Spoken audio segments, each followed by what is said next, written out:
Good morning, everyone. Well, it was a beautiful weekend in New York City this weekend, and so much going on, and so many signs of the city coming back. A lot of energy, a lot of activity. Really, you could feel what's happening, that the COVID is going down, COVID rates going down, vaccine rates going up, people doing more and more things out and about in this city.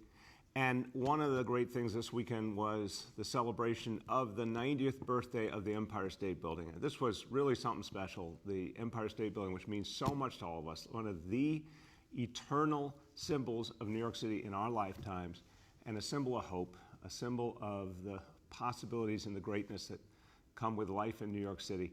90 years old and going strong. I went and toured amazing new observation decks and exhibits that are at the Empire State Building now, and it's really, really worth the visit. I want to say to everyone, if you haven't been in a while, it's so important to see it again, and if you have anyone coming to visit, bring them along, and there's nothing more amazing than looking out over that extraordinary vista of New York City. So happy 90th birthday, Empire State Building. Now, we're in the month of May. Time is flying. We are in the month of May, and May is Asian American Pacific Islander Heritage Month. And throughout this month, it is a chance to celebrate and appreciate the impact that the Asian American community has on New York City. Vast, positive, crucial impact in this city, part of what makes New York City great. Now, we need to celebrate. We need to support, we need to, in every way possible, show solidarity with the Asian American community. A lot of us were out in Flushing, Queens yesterday, gathering for a rally, simple message, Stop Asian Hate, a simple message. We all are in this together. We, as New Yorkers, believe in a city for everyone. That's what we do here. That's who we are. And we all need to stand in solidarity with our Asian brothers and sisters. Now, look, it is about creating a sense of appreciation and welcome at all times. It's also about being really clear that if someone commits an act of violence or bias against Asian American New Yorkers, they will suffer the consequences. And that's what we do every day. Make sure that no offense goes without the right follow-through and the right consequences. But throughout this month, let's remember to uplift, to support, to celebrate our Asian American community. Okay, now let's turn to what we do every single day. We talk about our vaccination effort, the biggest in the history of New York City, where we stand, a great number today.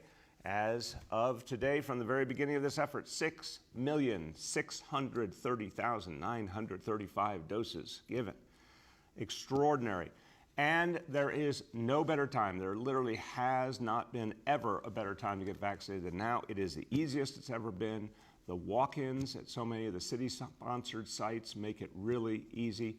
A lot more great sites being set up all the time. A lot of wonderful opportunities to go and get vaccinated in your community. If you want to know where to go to nyc.gov/vaccine finder or call 877-VAX4NYC. Now look, I know ever since I talked about the July 1st reopening, there's been tremendous positive feedback, a lot of energy, a lot of hope. You can do something to make sure that we reopen strong. Go out and get vaccinated. It has literally never been easier. All right, now today's an important day. Today is one of those turning point moments, another example of New York City coming back strong as the rest of our city workforce that's been working remotely starts to come back to the offices. Now, of course, I want to start by saying a profound thanks to the 80% of the city workforce that has been working throughout this crisis bravely, strongly, with tremendous compassion and effectiveness to protect all of us, serve all of us, no matter what. Now it's time for the folks who work in the offices to come back, about 80,000 city workers coming back to the offices. City Hall is abuzz today. It's a great feeling. I have been at City Hall throughout the pandemic, as have many of my colleagues, but for the first time in a year plus, we really have the spirit and the energy of this place back, and it's a great feeling, and it's going to help us do so much more. This is why we are doing this, so we can serve New Yorkers better. Because when we're all together, we get more done for the people. So we see the comeback in full swing in so many ways. Here's another example of it. And the way it works is always to focus on the health and well-being of the people who do the work. Now, we put together a guide for all of the city agencies. It's available online. Anyone who wants to know more about the myriad of health and safety measures that are being taken, you can look at this extraordinary guide, nyc.gov/return to office. Available for you to see all the work that's gone into this, the screenings that are being done constantly, obviously the massive vaccination effort, the social distancing rules, the barriers that have been set up, the cleanings, the mask wearing, you name it. We learn from our schools how to do things right, and we're doing the same approach in our offices, and we are confident it's going to work. And also, so many city workers have gotten vaccinated. We want to keep encouraging all city workers, if you haven't gotten vaccinated yet, this is the perfect time to do it. But it's exciting to have our whole workforce coming back so we can serve all of you so much better. Okay, now talk about exciting. Today's indicators. This is my kind of report, and it's been such a good pattern lately. Remember, we got to keep earning it. We got to keep doing what we have to do to make sure this stays this way. I think you'll like this report. Number one, daily number of people admitted to New York City hospitals for suspected COVID-19. Look at that graph. Today's report, 95 patients. Keeps going down. We want to keep pushing it down. Well below the threshold. Confirmed positivity of 40% even. And hospitalization rate, we were just at the edge a few days ago. We are now well below the threshold, 1.76 per 100,000. That's great news. Okay, new reported cases. Number two, new reported cases on a 7-day average. Also, look at that, keeps going down. Today's report, 1,202 cases. And number three, percentage of people testing positive citywide for COVID-19. Today's report on a 7-day rolling average, 2.78, a great number. Now, this is my all-time favorite graph. Just want to see that go lower, lower, lower all the time. So get vaccinated, be smart. This is the time. All right, a few words in Spanish about the return of our city workforce and our city's comeback. Nuestra ciudad está regresando. Se puede ver, se puede sentir. Hoy los trabajadores de la ciudad regresan a las oficinas en los 5 condados. Es una señal para el mundo. La ciudad de Nueva York ha vuelto y es más fuerte que nunca. With that, we turn to our colleagues in the media, and please let me know the name and outlet of each journalist. We'll now begin our Q&A. As a reminder, we're joined today by Dr. Choksi and by Dr. Katz. First question today goes to Andrew Siff from WNBC. Good morning, Mr. Mayor, and to everyone on the call. My first question has to do with the reaction from DC 37 to the reopening today. Henry Garrido saying that this has been haphazard, that there's inconsistency across the agencies. Some agencies are bringing everyone back every day, others once a week. It doesn't make sense and makes clear everyone is guessing. What is your response to Henry's concern here, and how do you address that? I have a lot of respect for Henry and obviously a lot of respect for the men and women of DC 37. And we've been in constant contact with him and with the union. And each agency has been going through its own careful work with its workforce. There is a single unified approach, Andrew, right here. It is consistent. There's differences in each office, that's true, because some offices have more space, some offices have less space, but no, I'm quite satisfied. It's been a careful, consultative approach, and it's working. Go ahead, Andrew. Second question has to do with the resumption of 24/7 service on the subways, whenever that may be. The question is, what happens to the homeless population? As you know, in addition to the deep cleaning on the subways, this has been a way to get homeless folks who have slept on, particularly the E-train and others, off the service and out into other locations, whether it's shelters or onto the street. Do you have a plan ready on day one to deal with a change in the homeless pattern as soon as subways go back to 24/7? Yeah, Andrew, it's a great question. I just want to affirm to you, we have been doing this work. Our incredible outreach workers have been doing this work for years. And, you know, when we appealed to the MTA to approach this differently last year, we were really looking at the end of lines, the terminuses for certain subway lines. We want a different approach there. It turned into a bigger discussion about having the hours with the shutdown. I think it's been very positive and productive in many ways. But we all knew eventually, of course, it would go back to a 24-hour service, that we still want to approach those terminus stations in a smart manner, careful coordination between MTA, NYPD, Department of Homeless Services. And we have definitely found the outreach effort is working. Constantly offering shelter is working. A huge number of folks have come in out of the subways into shelter and stayed in shelter. It really comes down to a lot of outreach at the right places at the right times, and we'll certainly be ready for that. The next is James Ford from Pix 11. And good morning, Mr. Mayor and everyone on the call. Hey, James, how you doing today? I always appreciate you asking, and I'm actually doing pretty well. Thank you. I appreciate that. Just going back to your comments earlier today, you said that the 80,000 employees have been doing great work during the pandemic, but you also said that they can work more effectively in person. You've also said in past presentations that the same precautions used effectively at schools are being used at city offices to keep workers safe. But at many schools, teachers and other professionals are getting personal health accommodations. Why not have more personal health accommodations for the 80,000 other city employees? And are they working more effectively in person, or could they work just as effectively at home? There's no question in my mind. People get a lot more done in person. There's a lot more teamwork. There's a lot more creativity. From a managerial point of view, you can do a much better job coordinating people, making sure you get results. We need this. This is part of our recovery. We need it.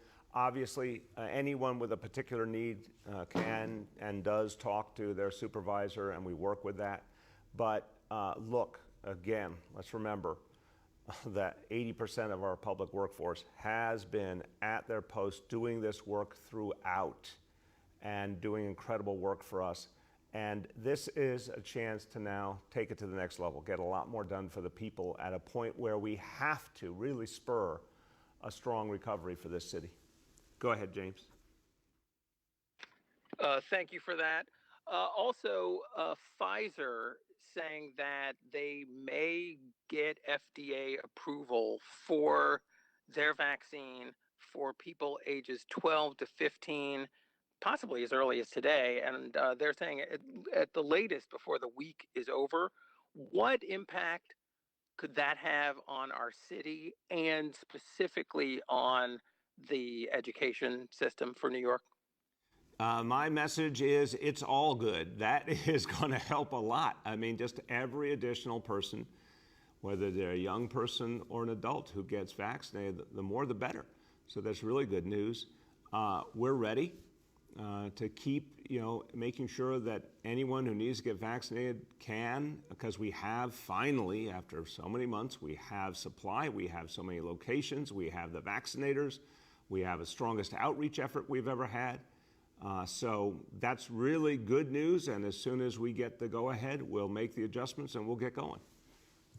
And next, making her return to the Blue Room is Julia Marsh from The Post. Welcome back, Julia. How you feeling? I'm having a hard day, Mr. Mayor. Oh, Julia. It was tough leaving my daughter this morning. Your city is here for you. We will send support immediately, Julia. Thank you. I appreciate that. It's great to be back. I'm glad to hear from everyone. Fully vaccinated, which is very exciting.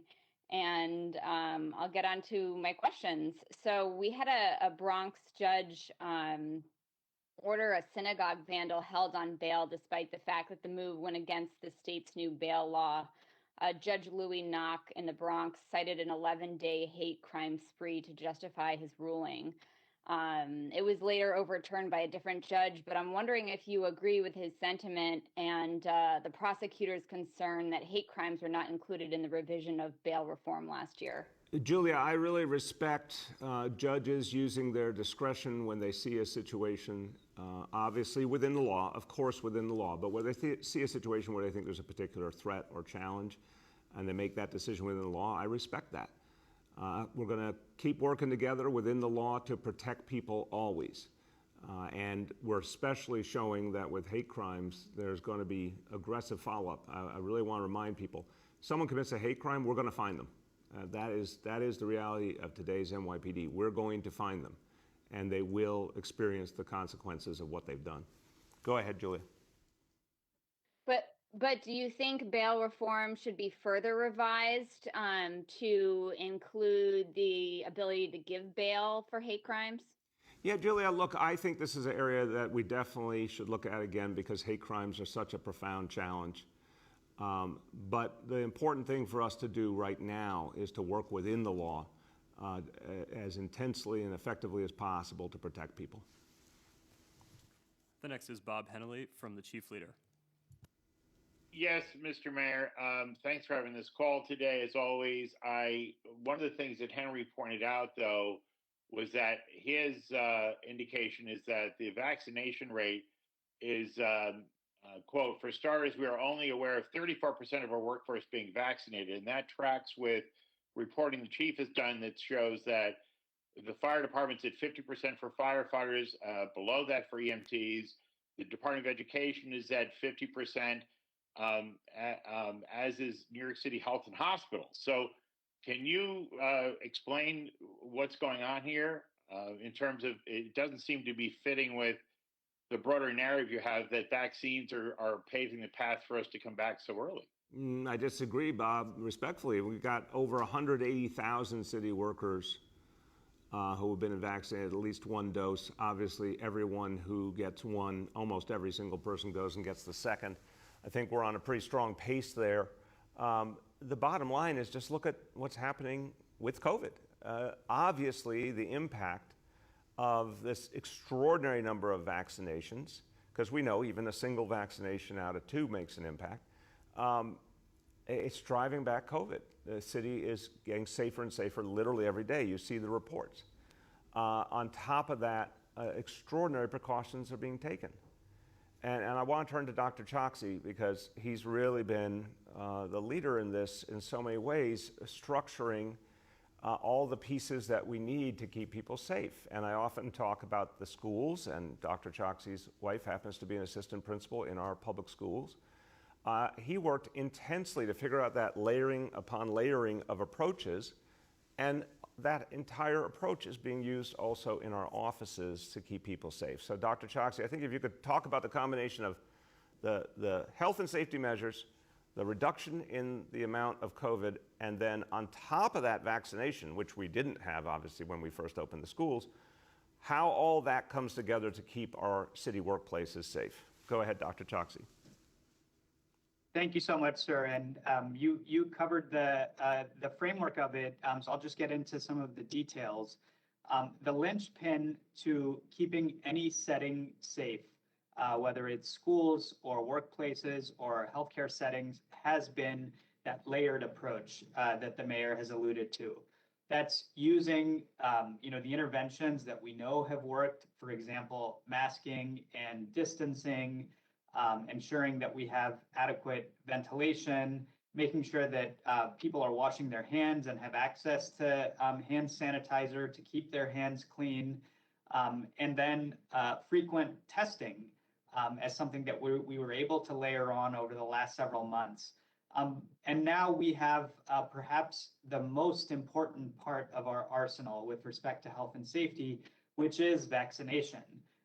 This provides protection both for the individual who's vaccinated, of course, but growingly as we see more and more people getting vaccinated across New York City, that gives us more chances to break the chains of transmission of the virus as well. And that is certainly, part of the explanation for why we are seeing cases dropping, as well as hospitalizations, an indicator of severe illness dropping as well. So we have to bring to bear that layered approach in everything that we're doing, stay committed to it, but then make sure that people have ready access and encouragement to get vaccinated as quickly as possible. Thank you. Go ahead, Bob. Yeah, so in terms of, I guess one of the things that a reality is that the city of New York has, I don't know how many, but I'd like your office to find out if you could, how many workers in city employees, civil servants actually work on premises that belong to private landlords. And I was wondering what level of due diligence have you had in terms of checking with granularity, considering that close to 400 civil servants have died during the pandemic? What level of certification have you done about all of those HVACs and ventilation systems in those private buildings of some very connected people that get rents from the city? Bob, look, first of all, we just want to affirm we care about the people who do this work, and that's why we've been encouraging vaccination and making it easy. We're going to have vaccination at work sites. There's so many things going on to protect people, and we all feel, those we've lost, we all feel their loss, and it motivates us to keep moving the city forward and protecting people. And whether it is in a private building or one of the ones we own. We'll get you the facts. Obviously, a lot of our workers are in buildings that are city-owned. But any place where it's a private building, we have been working for months with that building to ensure that the pieces are in place. And all the layers we just talked about. I mean, again, we know if you've got masks on, if you've got cleaning going on, if you've got distancing, on top of the extraordinary level of vaccination that now exists, people are going to be a hell of a lot safer. And that's what we're going to keep doing. And we'll keep checking. Of course, the supervisors know they have to keep checking. And if there's any concerns we want to hear about, we want to fix it and address it. But I'm confident, starting right here at City Hall, that we're going to be able to keep people really safe. The next is Stacey from Fox 5. Thank you. Can you guys hear me? Yeah, Stacey, how you doing? Hi, good. Good morning. Just following up on the questions about the city employees and the vaccines and knowing some of these percentages, right? One of the unions says is 34%, teachers 50%. We know these city workers have had the opportunity to get vaccinated, so we have to assume that many in the percentage that have not gotten the vaccines do not want to. So I'm wondering, and Dr. Choksi said encouragement. We know there's ease of access now. What more can you do? Can the city do? Have you thought about incentivizing for employees who don't want to get vaccinated to try to bring the numbers up? Because it seems like we're not, getting to that mass level that we really need for herd immunity. Yeah, important question. And Stacey, look, first of all, are we thinking about incentivizing? Absolutely, across the board, city employees, but also people in general, different forms of incentives. We're going to be saying more on that in the coming days. But I definitely think we've gotten to a point where more incentives are helpful. And also just the fact that it is the easiest it's ever been. Remember, just a few short weeks ago, it was not easy. Now, with finally the ability to do walk-ins and easier approaches, I think a lot of people were just waiting until it got convenient are now going to come forward. And there were some people waiting to see evidence that things went smoothly, and they have. I think you'll just see more and more people as a result.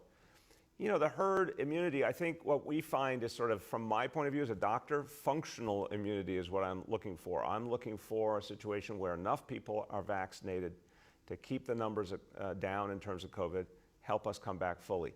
What we're seeing in recent days really exemplifies that. The COVID rates are plummeting, thank God.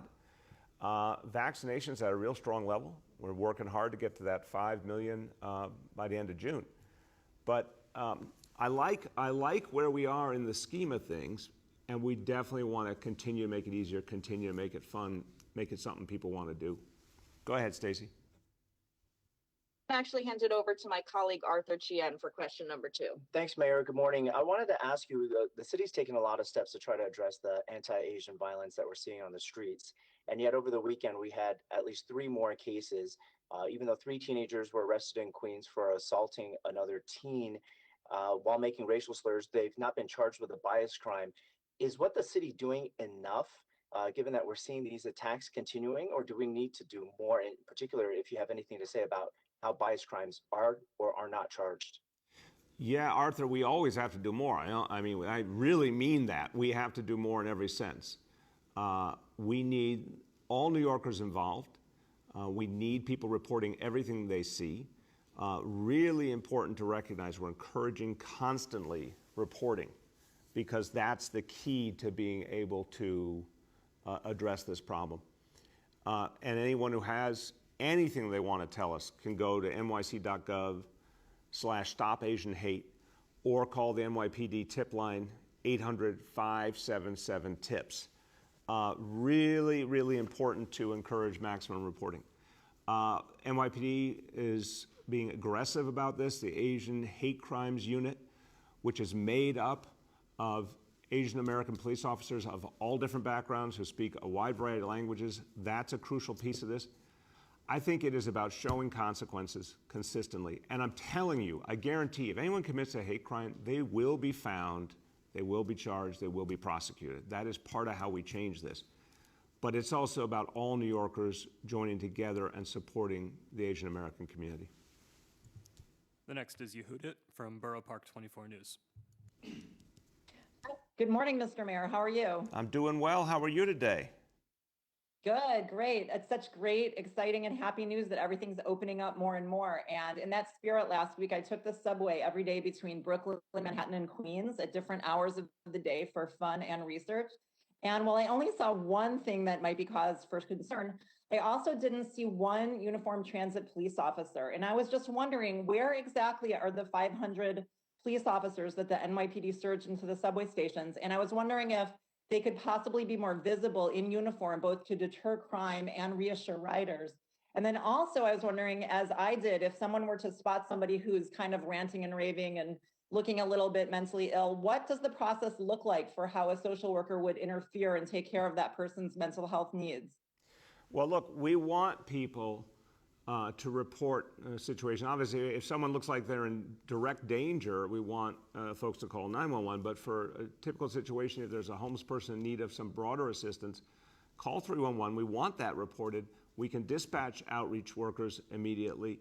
And we know it works. And it's not perfect, because dealing with folks with a mental health challenge can take a lot of time and a lot of nuance. But we do know the outreach workers have had incredible impact. They really have helped to get more and more people off the streets, out of the subways, into shelter, keep them in shelter. NYPD presence remains strong. Again, overall crime in the subway has gone down. We are going to keep making adjustments. I agree with you. Whenever people see an officer, it's reassuring, of course. We're going to keep the presence strong, and we'll keep making adjustments as we go along. But I think the NYPD is doing a great job getting out there and making the impact we need. Go ahead, Yehudit. And then also last week, the New York Post reported that the Department of Transportation is demanding that, I don't know if you say JOCO, J-O-C-O, the new bike share service is halting operations because it's not authorized, because City Bike has exclusive rights in the city. So one thing that I think you've beautifully envisioned for the future of the city is that it's a city in which New Yorkers choose to bike, walk, and take public transportation more. So I was just wondering, wouldn't more competition for bike sharing services and other forms of micro mobility be better to create that exciting vision? Yeah, look, in principle, of course, but there are still rules. And we saw this with for-hire vehicles here and around the country, where they tried to just set up shop without any effort to align to the health and safety rules in New York City and the laws. I mean, we don't accept that, obviously. If someone tries to just come in, make a profit, and evade the law, that's not going to work. So there's a real simple way to do things. If any new service wants to come into New York City, go and talk to the people who regulate that industry for the city government and figure out the right way to do it. I've talked to mayors around the country, and they all express the same frustration. Because remember, Yehudit, these are not folks doing this for charity. They're doing it for profit, and they're trying to do something for profit without doing what every other industry does, which is following the law. So we welcome more options so long as people follow the law. We have time for two more for today. The next is Katie Honan from the Wall Street Journal. Hey, good morning, Mayor de Blasio. How are you? Good, Katie. How you been? I've been doing great. My first question, everyone's asking about the return to offices. And I know in the past, when there have been stories critical of you for how much time you are or not spending at City Hall and when you were running for president in particular, I know a lot of times you said, well, I have a phone, I can work from anywhere. This was a quote you gave to the New York Times and before COVID that you said that there were actually fewer interruptions for you working out of Gracie Mansion as opposed to working out of City Hall. But it's a place filled with a lot of interruptions and distractions. So was there a shift in your thinking in remote work for yourself and then other people? I don't know if you kind of had an evolution in terms of the most ideal working situation for city employees, because you yourself had a different view of it. Katie, I appreciate the question, but I think there's some apples and oranges here. As the person who has to make decisions all day long, by definition, I'm moving around the city, I'm working out at different places, I have different kinds of meetings that need different kinds of approaches. We're not talking about the same thing as what we're dealing with here. What I have absolutely found in the context of this crisis is we have lost something without having people in person. And we need to bring people back together. It allows for so much more creativity, so much more teamwork. We had, City Hall for years and years and years. It was so easy for people to connect and communicate, and then that got disrupted by COVID. It's so much better now that more and more people are coming back. So that's, we learned from this experience that it's really crucial to have people in the same place where they can connect with each other. Go ahead, Katie. And this one's, I'd asked it a few weeks ago, but all the lovebirds around the city keep asking me, when will the city's marriage bureau be open for in-person weddings so they can get on with their lives and get married? Yeah, I'm really glad you asked again, and I must admit, I told people to follow up and get me an answer, and I did not get the answer I requested. So, Katie, you have helpfully helped the city government to remember we need a clear answer and we need it quickly. Obviously, look, we want to get everything back by July 1st, but when it comes to the lovebirds, we'd like to help them even sooner. So let me get you a quick update on that in the course of today. Last question for today goes to Steve Burns from WCBS 880. Hey, good morning, Mr. Mayor. I'm coming to you from City Hall Park with a lot of construction, so I hope you can hear me all right. Yeah, you're good, Steve. How you doing? I'm all right. Appreciate you taking the time. First question regards I want to get your health experts' input on this a little bit. New York Times article this morning that discussed we may never reach herd immunity entirely. We'll be dealing with COVID for several years to come. The goal essentially is just to manage it. I wanted to see what kind of implications that new route might have for New York City and its multi-year recovery we could be looking at. Hey, Steve, I'll turn to Dr. Choksi and Dr. Katz, but I'm just going to say to you, I think for a long time we've all understood that COVID will become, if all continues at this pace, will become like the flu or other diseases that we're used to seasonally, and we'll have to deal with it, but we can deal with it. And that, thank God, the thing that works, there's one game plan here: get vaccinated, and that's the best way forward. Even if COVID is going to be around for years in the future, we know what to do about it. So I just wanted to preface, as the non-doctor, now you can hear from the doctors, starting with Dr. Choksi. Thank you, sir. And yes, thanks for this important question. The article that you were referring to specifically has to do with herd immunity. And it is true that particularly the new variants of the coronavirus have changed the equation when it comes to herd immunity, making it significantly less likely that we will achieve the formal epidemiological definition of herd immunity. But I want to make sure, this is a very important point, we shouldn't let that terminology distract us from the big picture here, which is that higher levels of population immunity, or what some people term community immunity, will still have major benefits. And in fact, we're seeing that in New York City even today, in terms of reducing infections and particularly with respect to decreasing severe disease that causes hospitalizations and deaths. So as the mayor said, our overall approach will remain to focus on vaccinating as many New Yorkers as possible. The key to a joyful July and a safe summer is vaccination, and that's where we're going to keep our square aim for the near term and for the longer term. Thank you. Dr. Katz, you want to add? Yeah, I would just like to add, sir, that if we don't have herd immunity, it really increases our individual responsibility to get vaccinated. What herd immunity really means is that so many people are vaccinated that those people who are not vaccinated get a kind of free ride.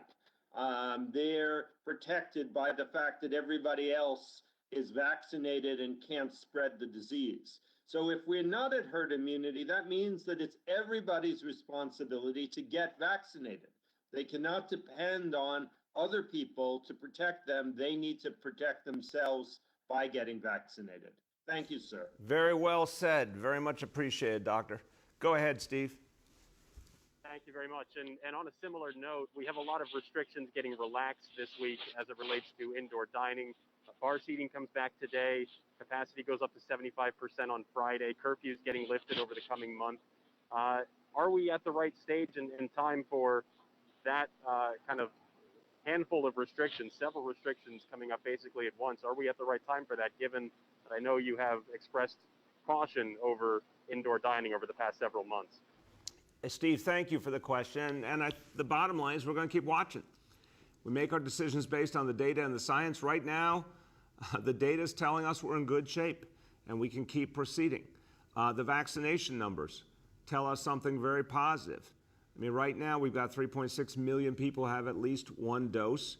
That would get us, assuming the vast majority are going to follow through and get that second dose. That puts us almost 73% of the way to our goal for the end of June. Things are clearly moving in the right direction.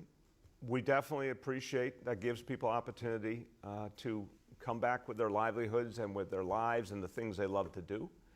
But we're going to watch constantly. And if the data tells us something else, we can make adjustments. But look, I think this wraps it all together, and I appreciate very much what Dr. Choksi and Dr. Katz had to say. If you like reopening, get vaccinated. If you want more freedom, get vaccinated. If you want life to go more back to normal, get vaccinated. It's really a simple, straightforward thing everyone can do to help move this along. And we've set a clear goal, and I'm absolutely confident in it. July 1st, full reopening. I love what Dave just said, a joyful July. Everyone can be a part of ensuring we have a joyful July. It just takes a few minutes. Go get vaccinated. Thank you, everybody.